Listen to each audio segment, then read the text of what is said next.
So there has been an absolutely crazy reaction to the Moira on the experimental card. The changes are mental. They're absolutely mental. However, what we've got in this video is a discussion and a breakdown of the way these changes actually work, but also we've got a response from Jeff, where Jeff gives us little bits of info on what they might actually do if they do go live with this. So with that in mind, let's get stuck into the video. Okay, let's take a look at some examples here of this new fade in action. Now, what we're seeing here is a slowed down fade here. Watch the Genji. He has been hooked by the enemy Roadhog. I have faded in and I have saved the Genji. That feels absolutely awesome. Like that, I love that. That feels so good. Watch this in real time as well. It's very fast, right? Slowing it down makes it look easier as well. And that's one of the things with this change. Even though the cooldown is pretty short and probably does need changing, it's really fast, right? You have to make a decision really quick. And when you make that decision, it feels awesome. Now, look at this, right? Rock is launched towards Genji.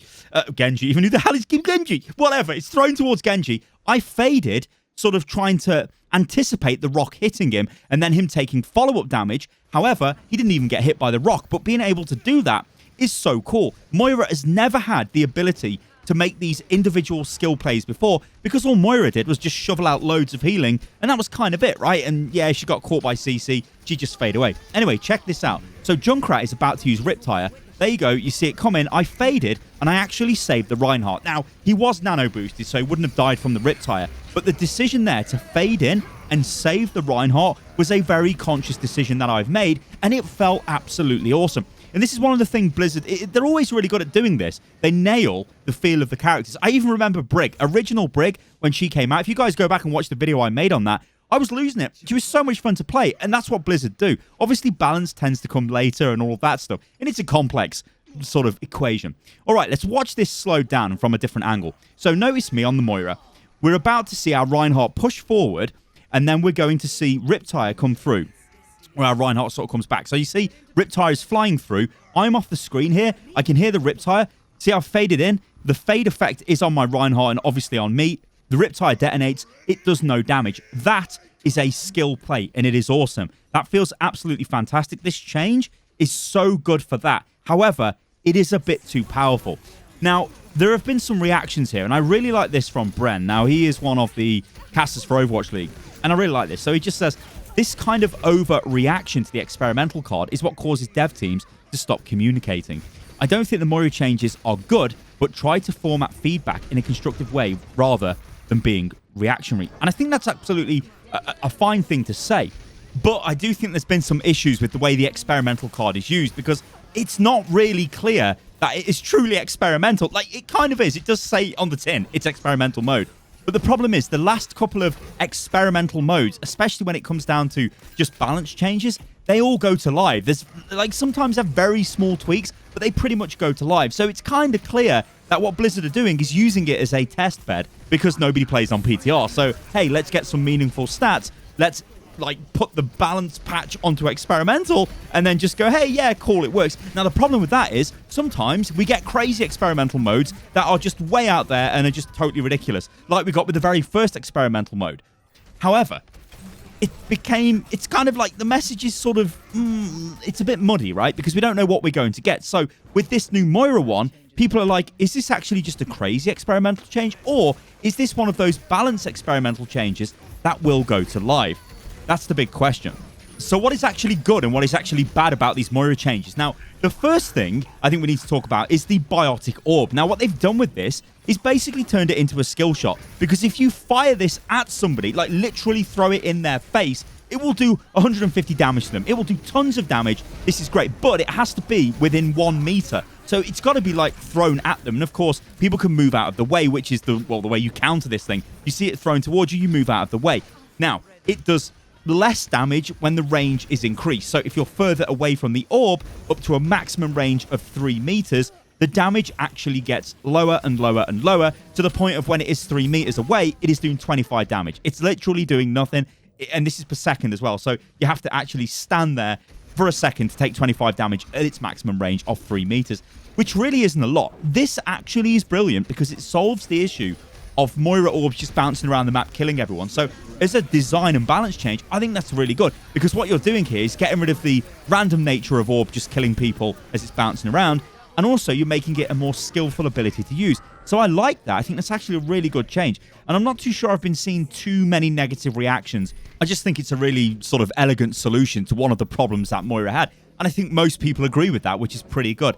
However, we need to talk about Fade, because this is where a lot of the problems are actually coming from. So, let's get stuck into this. Right, so Fade. How does this Fade work? Well, it's dead simple, right? When you Fade, anybody near you, so 6 meters around you, will get the same Fade effect you get when you pop out of Fade.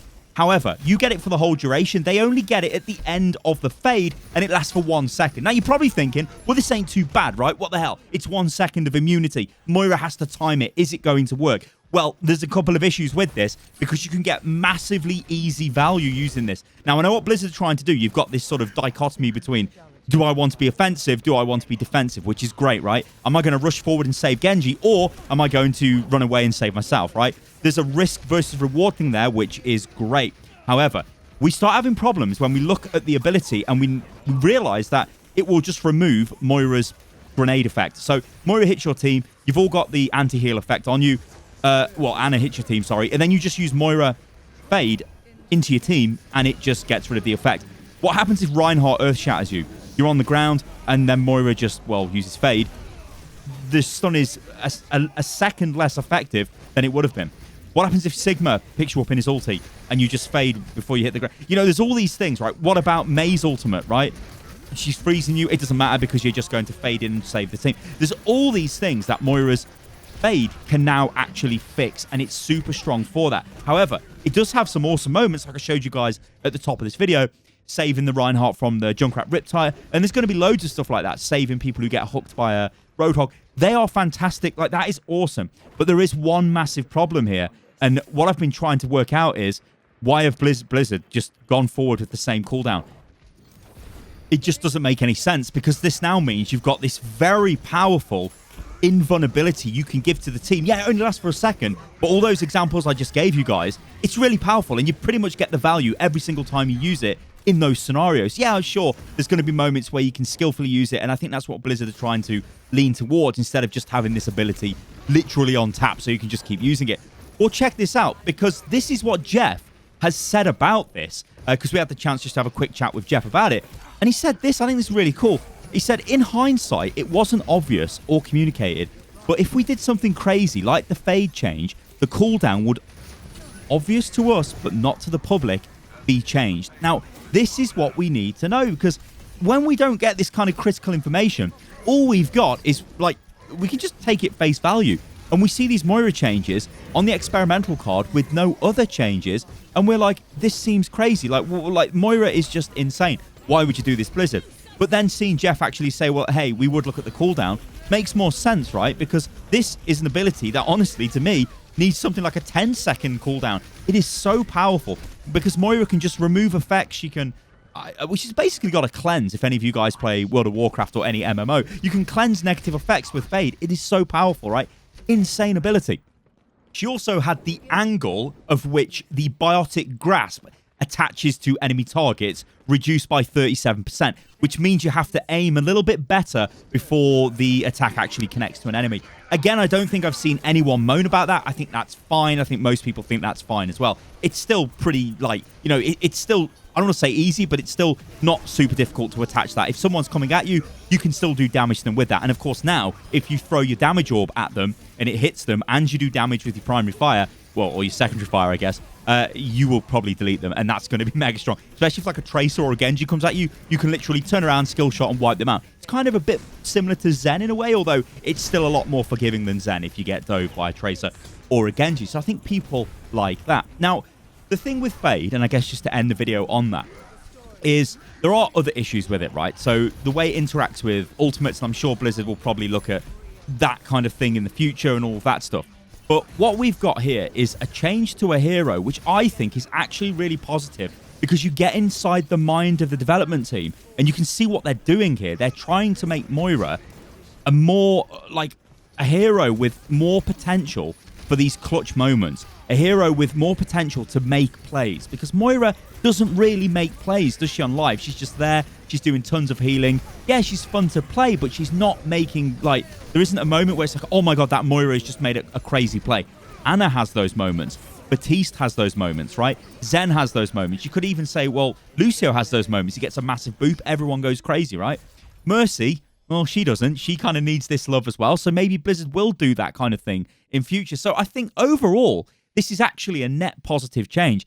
Now, given those comments of Jeff, we're probably not going to see this go live in its current state. There will be a cooldown increased at least to the fade effect if it even makes it to live. But I think this is still really pretty good, to be honest, guys. Let me know what you think about it in the comments below, though. As ever, I'm always interested in seeing what you guys think, especially if you're like a Moira main. Let me know what you think about this. And yeah, I'll catch you guys on the next video. Remember, you can follow me on everything, which is @Stylosa. And I'll catch you on the next video, guys. Toodaloo.